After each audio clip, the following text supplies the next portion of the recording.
This is an action buddy cop show that's set in the near future, where all police officers are sort of partnered with highly evolved androids. The show is essentially about a cop, John Kennex, who is injured and is put into a coma for a couple years. And when he wakes up, he realizes he is no longer completely human. There are parts of him that have been replaced with synthetic parts, and yet he has survived, and he is coming back to the force. He's physically, emotionally a destroyed man, but he's a very heroic man. He's a person who's not really that crazy about technology, and he's not really crazy about, androids. And of course, ultimately, the key to his survival and his success is going to be found at the hands of the one thing that he would have never thought it was, and that's at the hand of his partner, who's an android. 4 years and 3 months. This synthetic partner actually has a little bit of human in him, so there's a kind of yin-yang thing going on. The relationship between John and Dorian is a bit frosty. I was decommissioned 4 years ago, as you know. Why am I in this car with you? I'm required to ride with the synthetic. I'm not a huge fan of that term.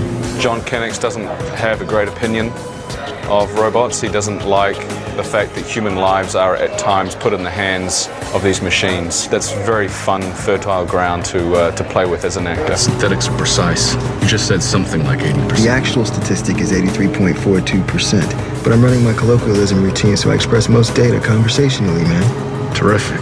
In many ways, Dorian, who's the synthetic cop, is far more human than his human partner. John is much more closed, emotionally, kind of this damaged guy. Dorian is actually feeling and has a sense of humor. I think Dorian is the kind of character that reminds us all about what's special about humanity.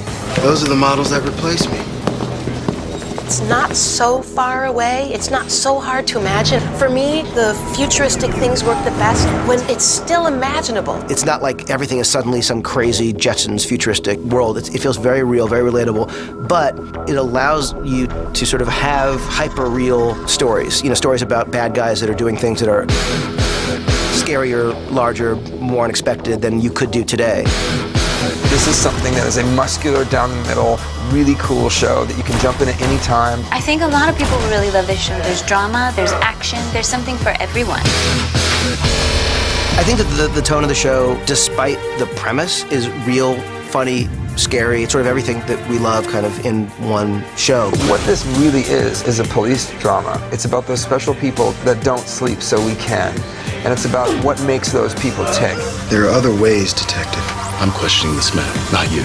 It's still a procedural show, but behind that, there's these great relationships and characters that we're all going to be able to investigate. There are elements that are futuristic, but at the end of the day, if you boil it all down, it is really about people. The series will explore the very definition of humanity. The core of the show really is the relationship between these two and the adventure that they go on together. They desperately need each other. They couldn't go on without the other. John saves Dorian, Dorian saves John, and the two of them go out together and save the world.